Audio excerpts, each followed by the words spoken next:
Under the dim glow of a street lamp, Mayor Ethan Walker adjusted his tailored suit jacket as he waited outside the upscale boutique.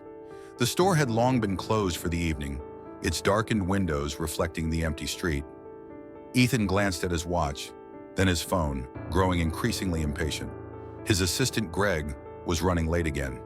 The minutes dragged on, and despite the quiet of the street, there was an unmistakable tension in the air. Ethan leaned against the shop's glass window, glancing up the street for any sign of Greg's car. He was beginning to regret not rescheduling the meeting, but there was something about the silence of the city at night that helped him think. That peace, however, was soon interrupted by the sharp sound of approaching footsteps. "Hey!" a voice barked. Ethan straightened, turning to see a white police officer walking briskly toward him, hand resting near his belt. The officer's gaze was piercing, filled with suspicion, as he sized Ethan up from head to toe. Ethan recognized that posture, that tone. It was something he had encountered before, but not in his current position. "What are you doing here?" the officer demanded, his voice a bit more accusatory than curious. Ethan met the officer's gaze with a calm, even tone. "I'm just waiting for someone," he said, slipping his phone back into his pocket. The officer stopped a few feet away, eyes narrowing as he scanned the empty street. "Waiting here? At this time of night? Outside a closed store?" "That's right," Ethan replied, trying to keep his voice even. "My ride is running late." The officer's stance grew more rigid, and his hand hovered near his flashlight. "Doesn't look right to me," he said, his voice turning darker. "You sure you're not loitering?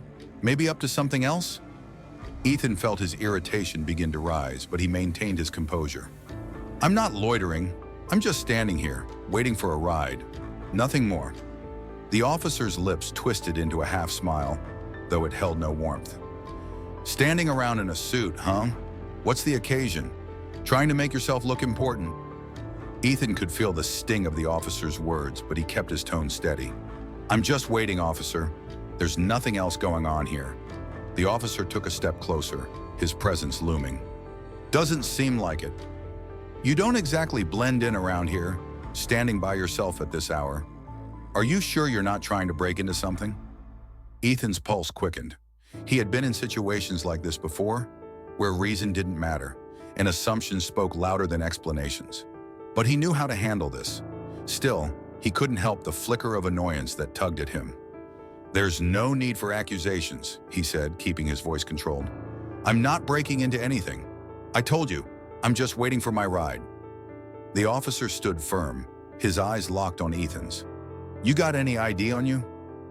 Ethan's jaw tightened, a familiar discomfort settling in his chest. He wasn't going to give in that easily. "I don't need to show you my ID," he replied, his voice firm. "I'm not doing anything wrong." The officer's face darkened, and his hand hovered closer to his belt. "When I ask for ID, you show it. Or is there something you're hiding?" Ethan took a deep breath, his frustration beginning to show. "I've told you what I'm doing, and that should be enough. There's no reason for this to go any further." The officer's stance shifted, his voice dropping low. "I decide how far this goes, not you. And right now, you're giving me plenty of reasons to keep asking questions." Ethan clenched his fist, trying to stay calm. He could feel the weight of the officer's suspicion pressing down on him. "There's no need for this. I'm not a threat, and I'm not breaking any laws. I'm just waiting." The officer moved closer, now standing mere inches from Ethan. "Funny how you keep saying that, but I'm still not convinced. In fact, I'm starting to think you don't belong here at all." Ethan's patience was wearing thin. "I have every right to be here," he snapped, trying to keep his cool. The officer's eyes glinted with challenge. "We'll see about that. I'm not going anywhere, and neither are you, until I'm satisfied." Ethan stood his ground, his mind racing for a way out of the escalating confrontation. He had experienced this before. The officer's suspicion, his increasing aggression, it wasn't about the truth anymore. It was about power. The unspoken assumption that people like Ethan didn't belong in certain places at certain times. "I've explained myself," Ethan said, his voice calm but edged with frustration. "I'm just waiting for someone. There's no reason for this." The officer's presence loomed even larger. He leaned in close, his voice dropping even lower. "I don't care what you say," he muttered. "Something about you just doesn't sit right with me." Ethan's fists clenched. "What doesn't sit right?" he demanded. "Because I'm standing here in a suit? Or because I don't fit your idea of who should be here?" The officer's eyes flared with anger. "Watch your tone," he spat, his voice growing more hostile. "I'm the one asking questions here, not you." Ethan's pulse was racing, but he forced himself to stay steady. "You're questioning me for no reason. You've been standing here for 10 minutes. If I were doing something wrong, you would have figured it out by now." The officer's smirk disappeared, replaced by a cold glare. "Oh, I figured plenty out," he muttered. "Guys like you always think you're too smart to get caught, but you're not. I can see right through this. Loitering, looking for a chance to break into a place like this." Ethan's anger flared. "Loitering?" he scoffed. "This is what you think this is? I'm waiting for my assistant. That's it. You've been standing here harassing me, and now you're looking for any excuse to make it worse." The officer's face hardened and his grip tightened on his belt. "Harassing you?" he sneered. "I'm doing my job, keeping people like you from causing trouble in places like this." Ethan's heart pounded, his frustration boiling over. "People like me?" he asked, his voice a dangerous calm. "What exactly do you mean by that?" The officer's glare intensified. "You know damn well what I mean." Ethan's anger surged, but he pushed it down, trying to maintain control. "You have no idea who I am," he said quietly. "But you think you can treat me like this anyway." The officer stepped closer, his hand now resting near his handcuffs. "I think you're about to find out just how wrong you are." The tension between Ethan and the officer thickened in the cold night air. Ethan could feel his heartbeat in his chest, his muscles tensing as the officer moved even closer, his hand now hovering dangerously over his handcuffs. "You're real close to stepping over the line," the officer growled. Ethan took a steadying breath, trying to stay calm despite the rapidly escalating situation. He knew that any wrong move could lead to a dangerous confrontation, but his mind was racing. He was being treated like a criminal simply for waiting outside a store, for doing nothing more than standing still. He wasn't about to let this officer drag him into something that wasn't his fault. "What line?" Ethan asked, his voice sharp but controlled. "The one where I stopped letting you bully me for standing on a public sidewalk?" The officer's eyes narrowed and his grip tightened on his handcuffs. Ethan could see the aggression building in him. This wasn't about following the law anymore. It was about power, about control. "You're real close to resisting," the officer muttered, his hand now firmly gripping the cuffs. "And when I feel threatened, I don't wait around." Ethan's patience was wearing thin, but he wasn't going to escalate this. He knew he had to remain composed, even as the officer stood inches away, practically daring him to do something. "I'm not resisting," Ethan said, forcing the words through gritted teeth. "But I'm not going to let you arrest me for no reason. This is ridiculous." The officer's face flushed red with anger. He moved even closer, pushing into Ethan's personal space, crowding him. "Oh, it's not ridiculous, all right," the officer sneered. "You think you can talk your way out of this, huh?" "Not happening." Ethan could feel the officer's breath on his face, the heat of his anger pressing against him. The weight of the situation was crushing, the unfairness of it all gnawing at his resolve. But Ethan wasn't going to give in. He clenched his fists at his sides, trying to keep them steady. He wasn't about to lose control, not when so much was at stake. "I told you I'm not breaking any laws," Ethan said, his voice steady but firm. "You're the one making this worse. There's no reason to arrest me." The officer seemed to hesitate for a moment, his eyes flicking toward the street, maybe looking for something, anything to justify what he was about to do. But Ethan saw that moment of doubt pass as the officer's jaw tightened. Without another word, the officer moved quickly, grabbing Ethan's arm in a vice-like grip. "You're under arrest," the officer snarled. The words hit Ethan like a punch to the gut, and before he could react, the officer yanked him forward, slamming him into the boutique's window. The glass rattled from the impact, and Ethan's shoulder took the brunt of the hit. Pain shot through him, but he barely had time to register it before the officer was pushing harder against him, his breath hot and heavy against the back of his neck. "Stop resisting," the officer shouted, his voice rising with rage. But Ethan wasn't resisting. He was just trying to process the chaos of it all. He had done nothing wrong. His mind was racing as he tried to steady himself, the shock of the situation hitting him all at once. "Get off me," Ethan growled, his body slamming against the glass again, the force of the impact taking him by surprise. He could feel the officer's weight pressing down on him, pinning him there. His head spun and his vision blurred for a moment as the officer twisted his arm behind his back. "You're not going anywhere," the officer said, his voice dripping with satisfaction. Ethan's breath came in short, ragged bursts, the pain from his shoulder spreading across his body as he tried to break free from the officer's grip. The officer was relentless, shoving Ethan harder against the glass, forcing him into submission. But Ethan wasn't going to let this go. He twisted in the officer's hold, pushing against the window as best he could, trying to find any leverage to break free.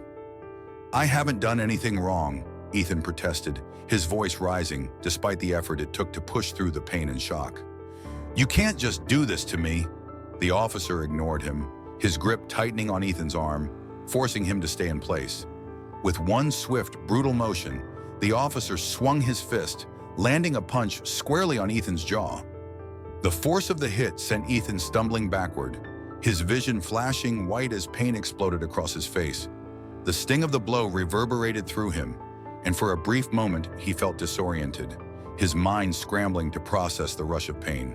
The world spun as Ethan staggered, his hand instinctively going to his face, but the officer was quick to follow.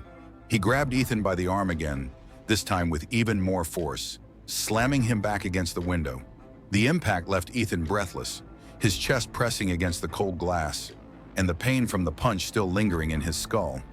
"You just had to push it," the officer muttered, his voice cold and unforgiving. Ethan groaned, struggling to regain his bearings as he felt the officer wrench his arms behind him. The handcuffs clicked into place around his wrists, the cold metal biting into his skin. Ethan's body went slack for a moment, his face still pressed against the window, but his mind was a whirl of disbelief. How had it come to this?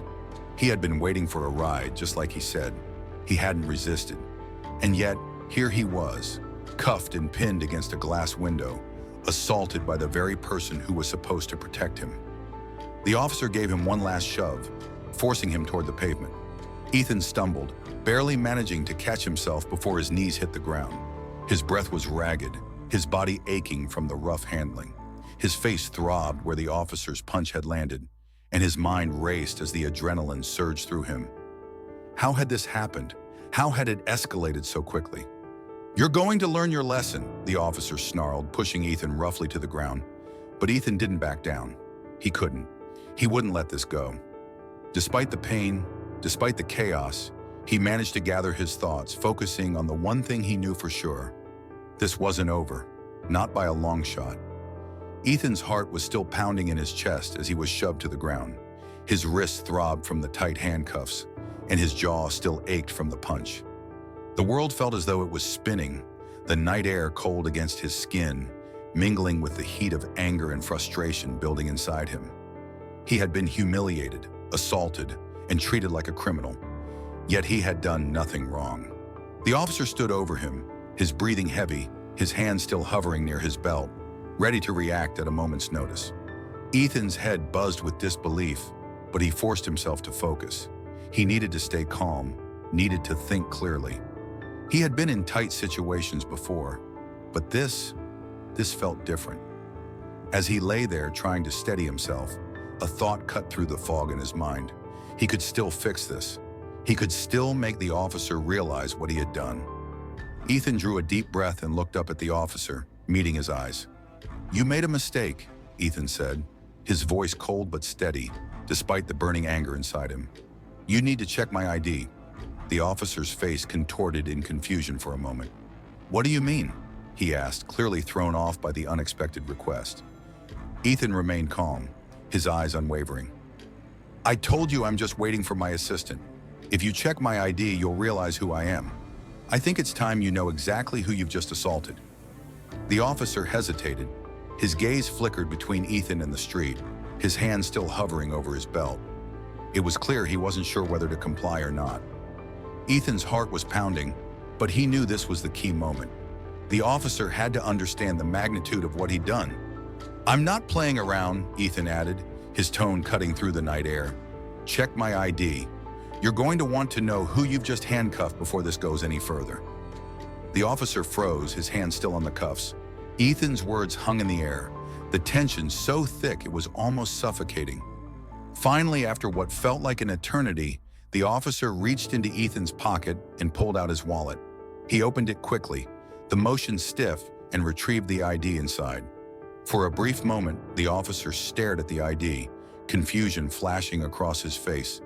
Then, as he read the name and the title, his expression drained of color. His eyes darted from the ID to Ethan, then back to the ID again. The realization hit him with full force, and his hands trembled slightly as he fumbled with the wallet. You're... The officer stammered, his voice barely a whisper. "That's right," Ethan said calmly, the faintest edge of satisfaction in his voice. "I'm Ethan Walker, the mayor of this city." The officer's face went ashen. His mouth opened and closed, but no words came out. He looked back at the ID, then at Ethan, the weight of what he had just done slowly sinking in. He had just assaulted and arrested the city's highest-ranking official. The officer took a step back, his hands shaking as he tried to process the magnitude of his mistake. Ethan could see the panic flickering in his eyes, but he didn't allow himself to feel any sympathy. The officer had acted on assumptions, on prejudice, and now the consequences were unfolding. I didn't realize," the officer stammered, his voice faltering. "I didn't mean to..." Ethan cut him off, his voice sharp and unwavering. "You didn't realize because you assumed. You let your bias cloud your judgment, and now look at where we are. You assaulted me because of your prejudice, and now you're in a situation you can't talk your way out of." The officer swallowed hard, his face flushed with embarrassment and fear. He fumbled with the cuffs, his fingers trembling as he tried to unlock them. Ethan stood still, his body still aching from the earlier assault, but he wasn't about to let the officer off the hook. Not yet. "You didn't mean to punch me," Ethan continued, his voice growing colder with each word. "You didn't mean to throw me against that window. You didn't mean to treat me like a criminal. But that's exactly what you did, and now you have to face the consequences." The officer's face was red with shame, his eyes wide with fear. He stumbled over his words, trying to apologize, but the damage had already been done. Ethan didn't need an apology. He needed action. He needed accountability. "I'm sorry, sir," the officer muttered, his voice weak. "I didn't know. I thought you were..." Ethan interrupted again, his tone rising. "That's the problem. You didn't know because you didn't bother to find out. You saw me standing here, and because I didn't fit your idea of who should be in this neighborhood, you decided I was a threat." The officer's face turned even paler, and he stepped back, clearly unnerved by Ethan's words. He didn't have a response. Ethan could see the guilt in his eyes, but it wasn't enough. Guilt wasn't going to undo what had been done. Ethan rubbed his sore wrists, still feeling the tightness of the handcuffs around them. His jaw still ached from the punch, but the anger inside him was now focused on something much bigger than this officer. This wasn't just about the assault. This was about the system that allowed it to happen. "You think an apology is going to fix this?" Ethan asked, his voice steady but firm. "You think saying sorry is enough after what you did? After you assaulted me? After you put your hands on me? Someone who was just waiting for a ride?" The officer stumbled over his words, but they were empty. The damage had been done. Ethan took another deep breath, his eyes narrowing as he stared down at the officer. "You need to understand," Ethan said slowly, each word deliberate. "This isn't just about one mistake. It's about a culture of assumptions, of prejudice, of treating people differently based on the way they look, where they are, or who they are. And that needs to change. Now." The officer was speechless, his face pale with shame. He couldn't meet Ethan's eyes. He had no defense, no excuse. He had acted out of bias, and now he was paying the price. Ethan glanced down at his handcuffed wrists. The officer, realizing what he had done, fumbled with the keys, unlocking the cuffs with trembling hands. The cold metal fell away from Ethan's wrists, and for the first time since the incident began, he allowed himself to exhale. His body ached, but it wasn't over. Not yet. "You're free to go, sir," the officer muttered, stepping back, still looking at Ethan with a mixture of fear and shame. Ethan didn't respond immediately. Instead, he stood there for a moment, letting the weight of the situation sink in. He had been assaulted by someone who was supposed to protect him, someone who had made assumptions about him based on his appearance, based on the suit he wore, and the neighborhood he was in. And now, he was going to make sure that this didn't just fade away into the background. Ethan knew that if this didn't lead to real change, it would only be a matter of time before someone else faced the same injustice. "This isn't over," Ethan said quietly, his voice firm. "Not by a long shot." Ethan walked slowly away from the officer, his mind still reeling from the absurdity of the situation. The cool night air bit at his skin, but it wasn't the physical pain that weighed most heavily on him. It was the realization of how quickly things had escalated. He had been assaulted, humiliated, and falsely accused, all because of the way he looked and the assumptions someone had made about him. As he walked down the quiet street, Ethan's thoughts were sharp, focused. He couldn't let this go. Not just for himself, but for everyone else who had suffered from the same kind of unjust treatment. This was bigger than one bad officer. It was a symptom of a much larger problem, a problem he was in the perfect position to address. But that meant taking action, real action. Ethan pulled out his phone and quickly dialed Greg's number. The phone rang several times before Greg finally answered. "Ethan?" Greg's voice was tinged with concern. "Where are you? What happened? I've been waiting. I need you to meet me at City Hall right now." Ethan interrupted, his voice clipped, urgent. "I was harassed and assaulted by one of our officers tonight. I was nearly arrested for doing nothing more than waiting outside a store." There was a pause on the other end of the line. "What?" Greg finally said, his disbelief clear. I don't even know what to say. Are you okay?" "I'm fine," Ethan replied, his tone hardening. "Physically, at least. But this isn't about me. This is about the culture of bias, of assumption, that runs deep in our police department. We need to do something now. I'm going to make sure this officer faces the consequences, and I'm going to push for reforms that will prevent this from happening again. I'll explain when you get here." "I'll be there in 20 minutes, Greg said, his voice resolute. Ethan ended the call and kept walking, his mind already working through the next steps. He knew he couldn't let this slide. The moment he had been dreading had arrived, and now it was time to act. The city had been talking about police reform for years, but now he had the proof. Now he had the leverage to push for real change. By the time Greg arrived at City Hall, Ethan was already in his office, pacing back and forth. He had a plan, but it would take every ounce of his political skill to pull it off. He would need to call for a full investigation into the officer's actions and demand a public reckoning. But that wasn't enough, not by a long shot. Greg entered the office, his face drawn with concern. "Ethan, what's going on? This is unbelievable. What happened?" Ethan stopped pacing and looked his assistant in the eye. "What happened was that I was treated like a criminal tonight. I was assaulted by a cop who assumed I was up to no good because I was standing in a wealthy part of town, dressed in a suit.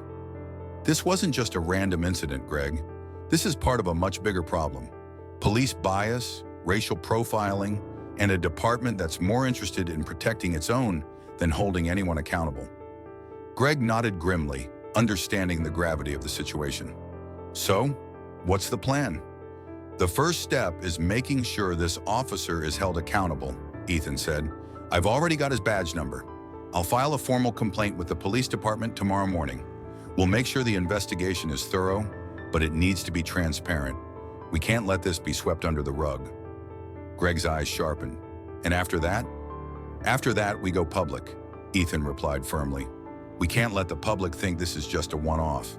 This is about the culture in the department. We need to push for real reforms, mandatory de-escalation training, independent oversight, public accountability for police misconduct. We need to force the department to reckon with its systemic problems, or this will keep happening." Greg nodded. "I'm with you. What do you need from me?" "I need you to start putting together a press conference," Ethan said. "We need to get ahead of the story, control the narrative before it spins out of our hands. This is the moment to turn this from a personal issue into something bigger. The people of this city deserve to know the truth. and they deserve to know that I'm committed to fixing the system? Greg gave him a sharp nod. I'll get on it. Ethan sat down behind his desk, his mind racing with thoughts of the road ahead. He wasn't naive. He knew there would be resistance. The police union, certain members of the city council, and even some of his own allies would try to downplay the incident. They would try to brush it off, claiming it was a misunderstanding, an isolated event. But Ethan couldn't let that happen. He needed to use his position, his platform, to push for real change. This wasn't just about a single officer. It was about the system that allowed that officer's actions to go unchecked. He had been working on police reform for years, but now he had the personal experience to fuel his push for change. This was going to be his fight, and he wasn't going to back down. Later that afternoon, Ethan stood before a podium outside City Hall. The cameras were rolling. The crowd of reporters and citizens gathered in front of him, waiting for him to speak. The city was buzzing with speculation, the story of the assault already making its way through social media. Ethan adjusted his tie, taking a deep breath before stepping up to the microphone. "Good afternoon," he began, his voice calm but resolute. "I've called this press conference today to address an incident that occurred last night involving one of our city's police officers and myself. Last night, I was standing outside a store waiting for a ride when I was approached by an officer on patrol. Despite my calm and clear explanation of why I was there, the officer became aggressive, made assumptions about who I was, and escalated the situation unnecessarily." Ethan paused for a moment, letting the weight of his words settle in. The crowd was silent, hanging on his every word. "At no point did I resist," Ethan continued, his voice steady but rising with conviction. "At no point did I act aggressively. I was calm, clear, and respectful. But that didn't matter to the officer. What mattered to him was what he saw when he looked at me, not the words coming out of my mouth. He saw a threat, and he acted on that assumption. He punched me, he handcuffed me, and he was about to throw me into the back of his patrol car before I demanded he check my ID." A murmur rippled through the crowd as reporters scribbled down notes. Ethan's eyes locked onto the cameras, his voice firm. "When he realized who I was, everything changed," Ethan said, his voice lowering slightly. "But that moment of realization doesn't change the fact that an officer of the law, sworn to protect and serve, saw me as a threat simply because of how I looked and where I was standing. This isn't just about me. This is about the systemic issues that have been allowed to fester in our police department for far too long." The cameras flashed as Ethan continued, his resolve growing stronger. "There will be a full investigation into this incident, and I will personally ensure that the investigation is transparent. The people of this city deserve to know the truth. They deserve to know that I'm committed to making sure this doesn't happen again, not just to me, but to anyone. We need real reform in our police department, and we need it now." Ethan stepped back from the podium, his eyes scanning the crowd. This was just the beginning, but it was a start, and he was ready to keep pushing, to keep fighting until real change was made. The press conference was only the beginning. Ethan knew that to achieve the kind of reform he wanted, the next few days would be critical. As soon as the press conference ended, the media storm began, with cameras flashing and reporters shouting questions about the officer's actions, the investigation, and what reforms would be coming. Ethan's face remained calm and composed as he answered the questions, but inside he was already preparing for what was to come. The political pushback had already begun. Later that evening, as he sat in his office going over the latest media coverage, his phone buzzed with a call from Councilman James Harper, a longtime ally in the city council. Ethan picked up the phone, expecting a sympathetic conversation. "Ethan," Harper's voice was tight, his tone less friendly than usual. "I just saw the press conference. You're stirring up a hornet's nest here. You know this isn't going to be easy, right?" Ethan sighed, leaning back in his chair. "I know, James, but it's necessary. This isn't just about me. This is about fixing a system that's broken." "Don't I know it," Harper said with a weary chuckle. "But you're bringing down a lot of heat on the department. I've already been hearing from the police union. They're not happy, and you can bet there are members of the council who are going to push back." "I'm not going to back down," Ethan replied, his voice firm. This is bigger than the union. We need real change. You're right about that, Harper agreed, but you're making a lot of enemies right now. It's going to take more than a press conference and some complaints. You'll need to have the full support of the council if you want to push through reforms. I will get the support, Ethan said confidently, but we need to act fast. I don't want this to drag on. People are demanding answers, and I'm not going to let this department continue to sweep things under the rug. The conversation ended with Harper promising to rally some council members to Ethan's side. But Ethan knew the true challenge had only just begun. The press had done their part. Now it was time for the hard political work. The following morning, Ethan and Greg sat down to draft the formal complaint against Officer Greg Mason. Ethan had made sure to get his badge number and any pertinent information that would push the investigation forward. He wasn't going to let the officer get away with what he had done. At the same time, he knew the pressure was mounting. The city council had begun to discuss the incident, and not everyone was in his corner. James was right, Greg said, looking over the documents. The union is already gearing up for a fight. They'll do anything to protect their own. Ethan rubbed his temples. I know, but that's the problem, isn't it? The system is designed to protect the officers, even when they're in the wrong. We're going to have to go public with this investigation, Greg added. The people need to see this through. Otherwise, the department will just sweep it under the rug. You know how these things go. Ethan nodded, his mind already racing with plans. We'll hold a meeting with the police chief. Make sure this doesn't become a political issue that gets pushed under the table. The people deserve transparency, Greg agreed. And what about the reform agenda? What's your next move there? Ethan's jaw tightened. We're starting with the basics. Mandatory de-escalation training, independent oversight of the department. I'm going to push for a public reporting system for complaints. We need to make sure the community knows that we're taking action. But as much as Ethan was ready to fight, he knew the fight would be uphill. The police union, the department, and even some members of his own political party were starting to rally against him. Ethan wasn't naive. He knew this wasn't going to be easy, but he had no choice but to push forward. That afternoon, Ethan met with Chief Nathan Harlan in his office. The chief's office was austere, with framed photographs of police officers on the walls and an imposing desk at the center of the room. As Ethan sat down, he could see the unease in Harlan's eyes, despite the calm exterior the chief was trying to project. Ethan, Harlan greeted him, his voice measured. I saw the press conference, and I can see you're serious about this. Ethan leaned forward. I am. You know as well as I do that something needs to change in this department. The officer who assaulted me needs to be held accountable, and we need systemic reforms. I want to see this investigation handled properly. Harlan sighed deeply, his expression growing more serious. I agree with you that we need reforms, but you have to understand the police union is going to push back. The officers are already feeling the pressure from all sides. I can't just go in and make changes overnight. I'm not asking for overnight changes, Ethan replied, his tone sharp. But I'm not going to wait around while this department loses the public's trust. This isn't about some abstract issue. This is about real lives, real people. We can't afford to wait.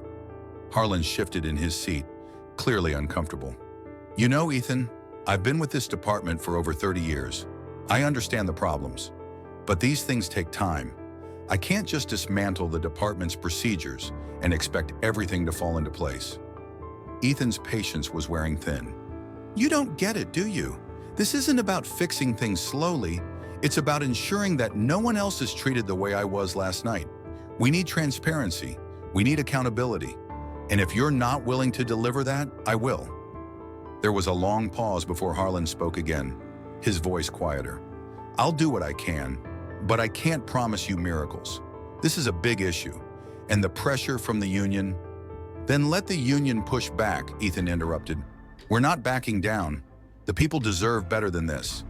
If the union wants to protect officers who think they can get away with assaulting people, they're going to have to answer to the public.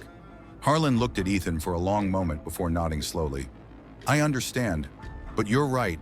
This is a fight that has to happen now, not later. I'll work with you, but I need you to understand that we have to be careful. Ethan's eyes didn't leave Harlan's. I'm not asking for caution. I'm asking for change. As the days passed, Ethan found himself at the center of a political storm. The media coverage was relentless, the public demanding answers. The police union was mobilizing, rallying their supporters and pushing back against Ethan's calls for reform. But Ethan stood firm. He had a plan, and he wasn't going to let anyone derail it. The council's meeting was scheduled for the following week, and Ethan knew this would be the real test. He had to have the full support of the council if his reforms were going to have any chance of passing. He could feel the pressure building, but he also knew he had the momentum on his side. This wasn't just about one officer. This was about the future of the police department and the trust of the people. Ethan wasn't going to let this opportunity slip away. The pressure was mounting as Ethan prepared for the city council meeting. The media had not let up, and every morning brought more coverage, more speculation, and more calls from reporters demanding answers. The public response had been overwhelming, but with that support came an onslaught of resistance from the police union and certain members of the city council. The police chief, Nathan Harland, had done his part in agreeing to work with Ethan, but Ethan knew the real battle lay within the council chambers. That morning, as Ethan reviewed the proposed reforms, Greg entered his office with a concerned look. "I've been hearing rumors," Greg said, his voice low. "The police union is rallying hard against your proposals. They're claiming you're trying to weaken the force, tie their hands, and destroy morale." Ethan looked up, his jaw tightening. "Of course they are. The union doesn't want to lose its grip on the department, and they'll do anything to protect their own. But I'm not backing down." "I know," Greg said, pacing the floor. "But the problem is, it's not just the union. Some of the council members are starting to waver. They're afraid of the political fallout. They're worried about losing support from their constituents and the police force." Ethan's eyes narrowed. "I didn't get into this job to play it safe. We're pushing for change now, not next year. The people want accountability. They want a department that they can trust. And I'm not going to let a few scared politicians stop this." Greg nodded, but Ethan could see the concern in his eyes. He understood. The road ahead wasn't going to be easy, and with each passing day, the fight for reform was becoming more personal. But Ethan had always believed in the power of change. He had always known that it was going to be a struggle, but he wasn't going to let fear or complacency stop him from doing what was right. The meeting with the council was scheduled for later that afternoon, and Ethan knew he had to get his allies in place. The reform package he had drafted, mandatory de-escalation training, independent oversight, a public reporting system, was critical. These weren't just policy changes. They were a statement that the city was going to take a stand against the systemic problems that had long plagued the police force. As Ethan made his way to the city hall, he could feel the weight of the moment. The hall was packed with people, citizens, reporters, council members, all waiting to hear the debate. He had already made his mark with the press, but now he was about to face the real test. The council chamber buzzed with energy as Ethan entered. The council members were already seated, some chatting quietly, others flipping through papers. At the front of the room, a large podium stood, where Ethan would soon address the group. The police chief, Nathan Harland, was sitting near the back, looking every bit the seasoned veteran he was. Beside him sat the police union president, a burly man named Paul Fenton, who had been vocal in his opposition to Ethan's reform agenda. As Ethan walked to the podium, the room fell silent. He could feel the eyes of everyone in the room on him, their judgment, their expectation, weighing on his shoulders. He wasn't just speaking for himself anymore. He was speaking for the people who had been mistreated, for those whose voices had been silenced for too long. "Good afternoon, council members," Ethan began, his voice calm but resolute.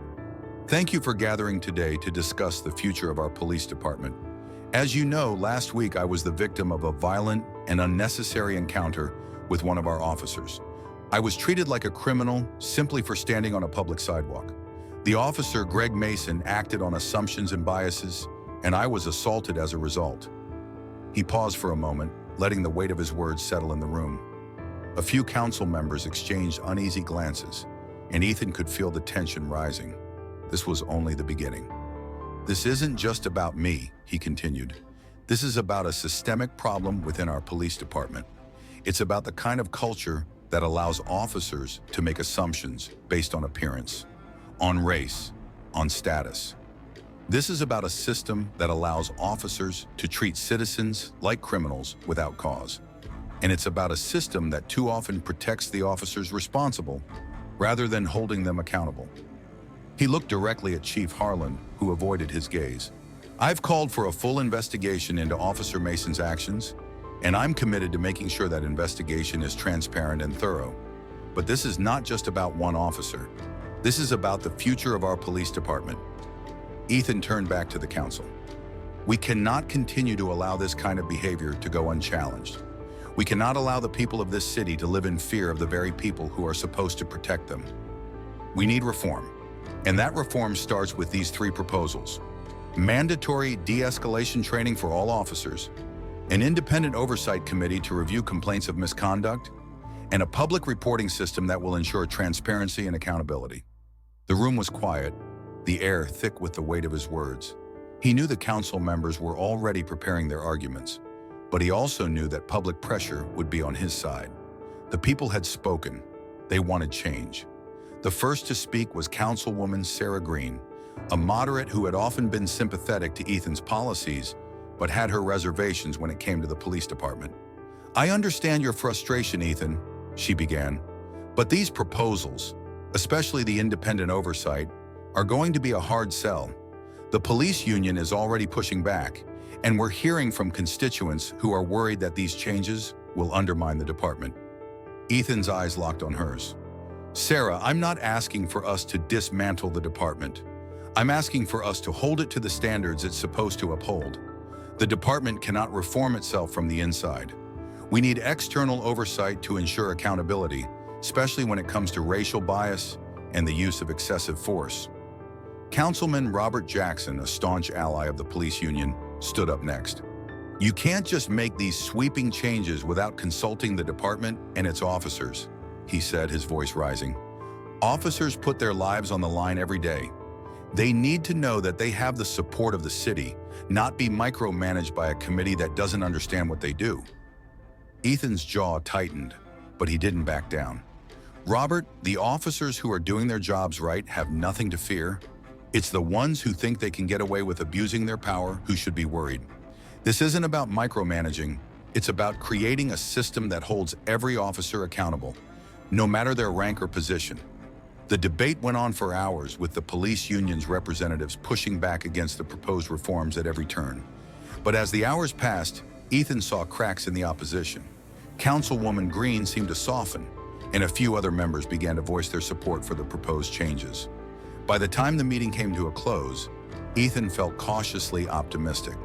The council would vote the next day, and while he knew there would be resistance, he could feel the momentum shifting in his favor. As Ethan walked out of the council chambers, Greg met him outside the building. "How'd it go?" Greg asked, his voice low. Ethan gave a tight smile. "It's not over yet, but I think we made some progress. The council members are divided, but the public pressure is growing. We have a real chance at pushing these reforms through." Greg nodded, but the worry still lingered in his eyes. "It's not going to be easy, though. The union is going to fight back hard." Ethan's expression hardened. "Let them.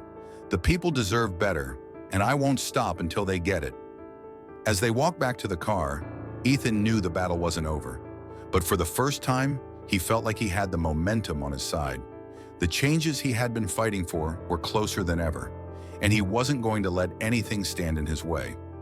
The following morning, as Ethan sat at his desk in City Hall, the weight of the situation began to settle in. The meeting the previous evening had been intense, and he knew the vote today would be even more pivotal. The city's police department was on the verge of real reform, but the opposition was fierce. Ethan was not naive. He understood that this would not be an easy victory, but now more than ever, he was determined. Greg walked into the office, holding a stack of papers in his hands. "The council meeting's in 2 hours," he said, his tone tight. "I've been hearing more pushback from the police union. They're calling for a public statement from you to back off on some of the proposals. They're not giving up without a fight." Ethan looked at him, his gaze steely. "I'm not backing down. The people voted for change. They voted for transparency, for accountability. I'm not going to let the union, or anyone, stand in the way of that." Greg nodded but still seemed concerned. "I know, but they've been pushing a narrative that these reforms will hurt the department. that officers won't be able to do their jobs if these changes go through. That's what they're selling to the public, and they're good at it. They're trying to create fear, Ethan replied, his voice firm. They're trying to make the people believe that accountability and reform will somehow weaken the department. But what they're really afraid of is losing their grip on the power they've had for so long. I'll be honest, Ethan, Greg said, taking a seat. The votes in the council aren't looking great. There are some key members who are still undecided. The union's influence is strong, and they've been in these halls for decades. I've been in this office long enough to know how politics work, Ethan said, pushing the papers aside. I've faced pushback before, and I've always kept moving forward. This is no different. We're going to win this. Greg was silent for a moment. I just want to make sure we're ready for what comes next. If we win this vote today, the union won't back down easily. They're going to pull every string they can to derail these reforms. Ethan nodded. I know, and when that happens, we'll be ready. As the council meeting began that afternoon, the atmosphere in the chamber was tense. The members filed in, and the room was packed with reporters, citizens, and police officers, all awaiting the vote on the proposed reforms. Ethan sat at the front of the room, his hands clasped in front of him, his face a mask of determination. Councilman Robert Jackson stood up first, his voice booming as he began to address the room. I have heard the concerns of the public, and I understand that there are real issues with the police department, he began, casting a glance at Ethan. But these proposals, especially the ones for independent oversight and mandatory training, are too much. They will cripple our officers' ability to do their jobs. We cannot allow politics to undermine the safety of our citizens. Ethan stood up, his voice cutting through the tension. Robert, what you're really saying is that we should let officers continue to operate without accountability, without transparency. We've had enough of that. This is not about weakening the department. It's about ensuring that the department is held to the standards it was meant to uphold. The people of this city deserve a police force that serves them, not one that acts like it's above the law. Robert's face reddened, but he didn't back down. You're pushing for reforms that will cost this city in ways you can't even imagine. I'm not going to support this. I can't. Ethan looked around the room, meeting the eyes of each council member. This isn't about political gain, he said, his voice steady. This is about doing what's right. We can't let another generation of citizens live in fear of their own police officers. We have an opportunity here to make real change, to build trust between our officers and the communities they serve. I ask you all to vote with courage. The council members shifted uncomfortably in their seats, the pressure mounting. Ethan knew the next words would be crucial. Councilwoman Sarah Green stood up, her voice hesitant but resolute. I've heard the arguments on both sides, and I understand the concerns about how these changes will affect our officers, she began, looking directly at Ethan. But I also know that what happened to the mayor, what happened to so many citizens, cannot continue. I support these reforms. I'm voting for them. A murmur of surprise rippled through the room. Ethan's heart surged, but he kept his expression neutral. This was just one vote. He needed more. Councilman Jack Lawrence, a member who had been wavering, stood up next. I've heard from my constituents, he said, his voice quieter than before. I've heard their concerns, and I've heard from the police union, but I've also heard from the people in this room, from the citizens who want change. I'm voting for the reforms. Ethan felt a shift in the room, the weight of the votes starting to lean in his favor. But there was still the matter of the police union's power, and he knew they wouldn't go down without a fight. As the debate continued, the room grew more heated.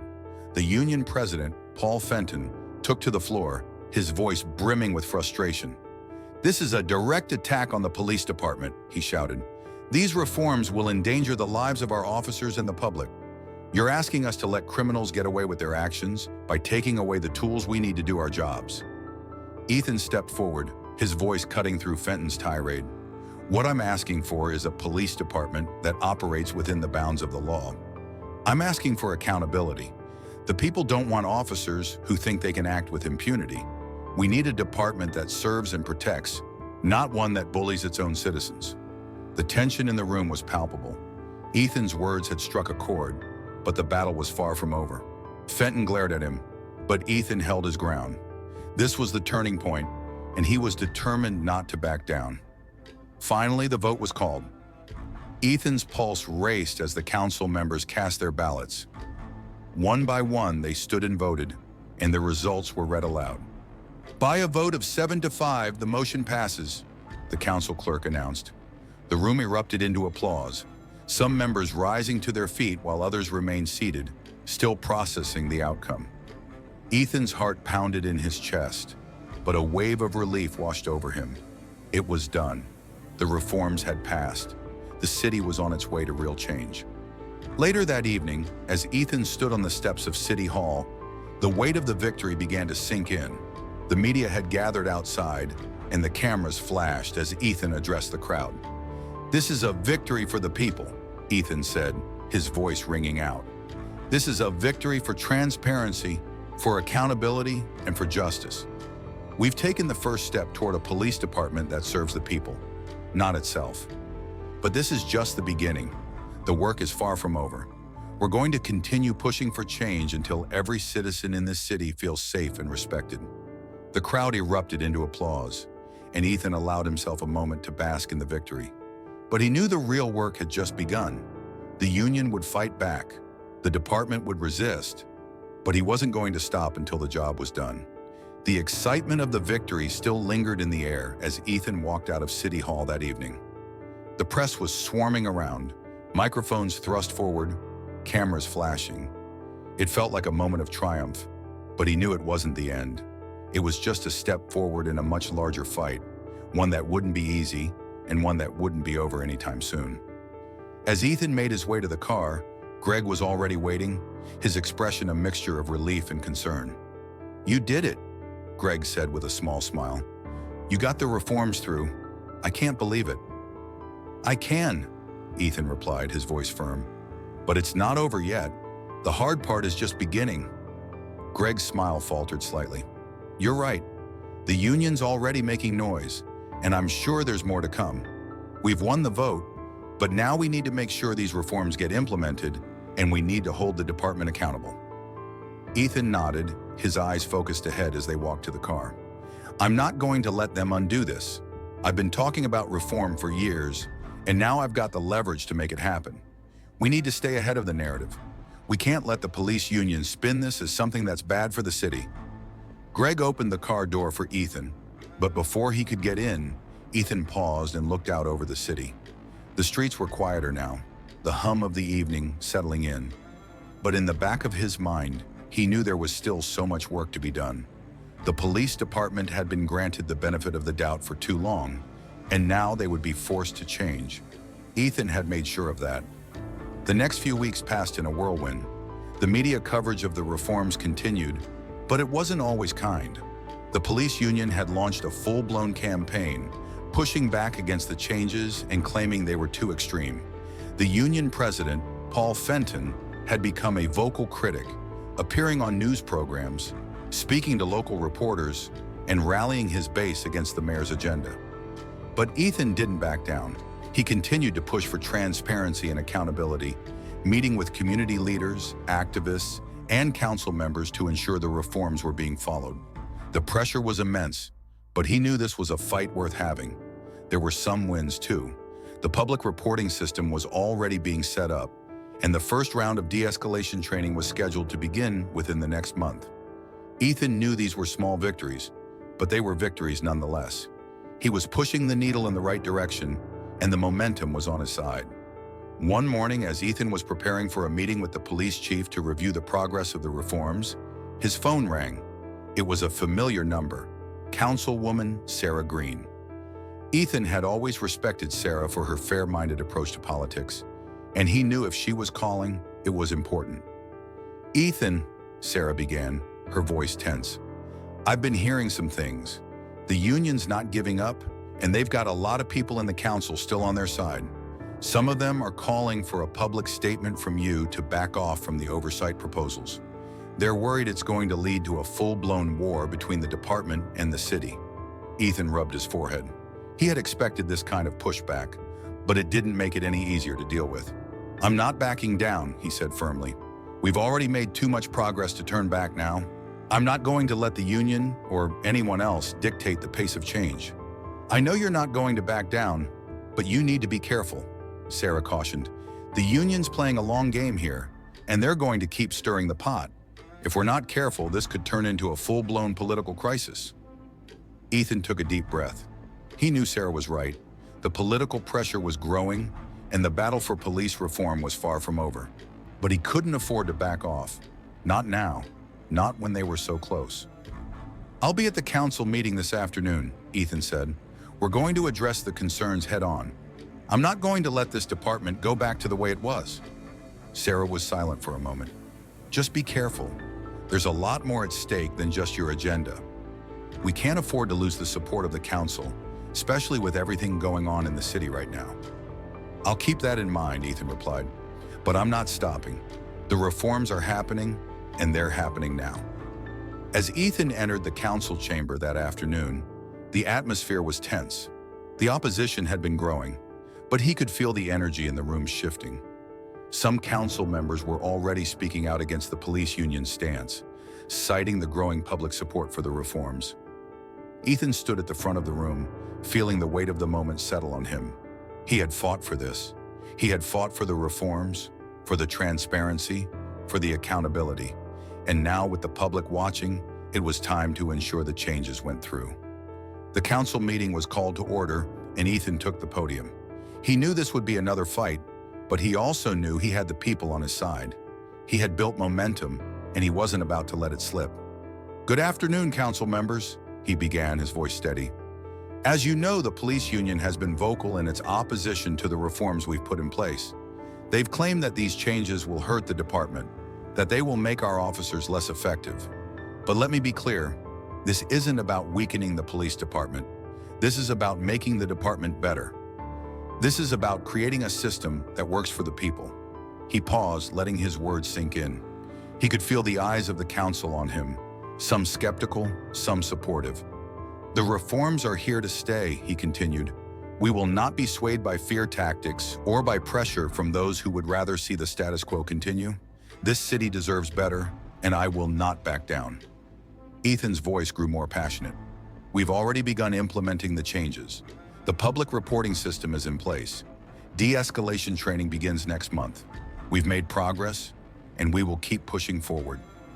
We owe it to the people of this city to ensure that their voices are heard, and we owe it to them to make sure they can trust the very people who are supposed to protect them.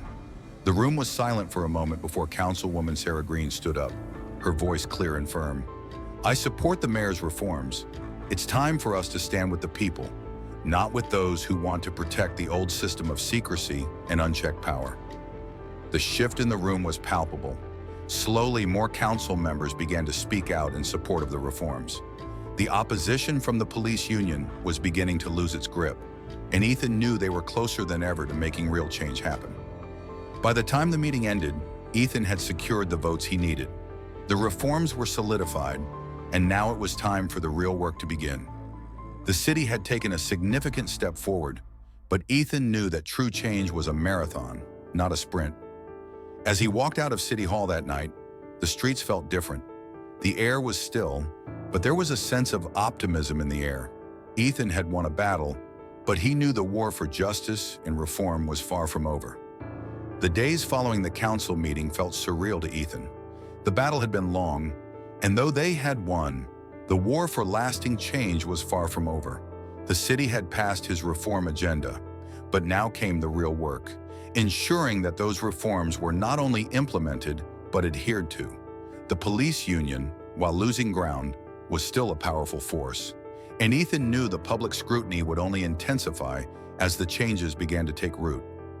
As he sat in his office that evening, looking out over the city skyline, Ethan allowed himself a moment of reflection. He had fought for this, for accountability, for reform, and for the first time, he truly felt like something had shifted. The city had changed, even if it was just the beginning. The reforms, now law, would force the police department to operate with greater transparency, and they would ensure that no one else would have to face the kind of injustice he had experienced.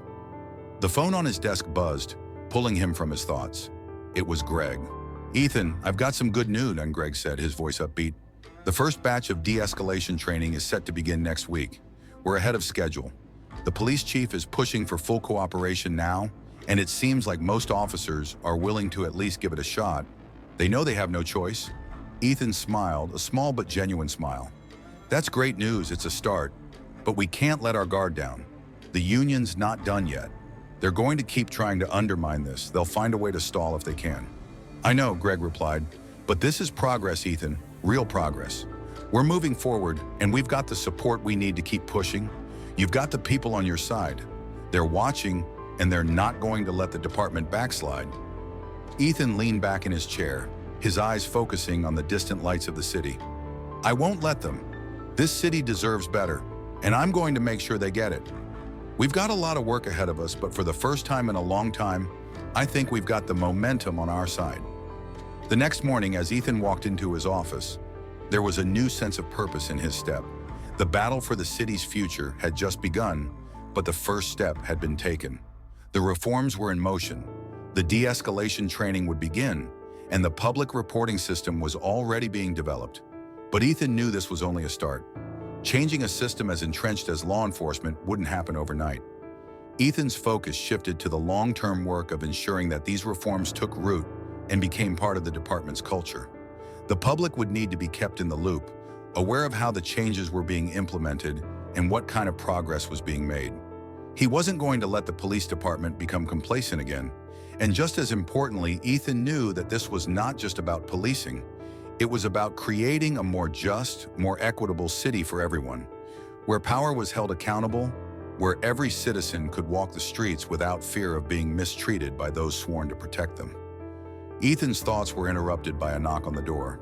Greg entered, holding a thick file. I just came from the police department, Greg said, sitting down across from Ethan.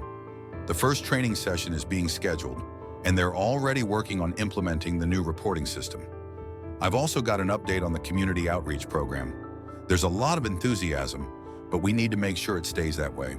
We need to stay visible and keep pushing. Ethan nodded, looking at the file. It's good to hear that things are moving in the right direction, but we can't let up. We need to make sure that the culture changes, not just the policies, and that's going to take time. We need to make sure the officers know that this is not just a box to check off, it's about real change. Agreed, Greg said. But you're making this happen, Ethan. You've already changed the conversation in this city. You've forced the department to face its problems head on. That's something they've been able to avoid for years, and that's a huge victory. Ethan looked at his assistant, feeling the weight of the work that still lay ahead. We've won some battles, but the fight isn't over. I'm not going to let them turn this into another headline that fades away. We need to keep the pressure on, and we need to ensure that real reform is felt by every resident, every officer. This city deserves a system that works for everyone. Greg smiled. I'm with you every step of the way. The next several months would see the real test of the reforms. Ethan's administration worked closely with the police department, monitoring the progress of the changes and ensuring that the new systems were in place.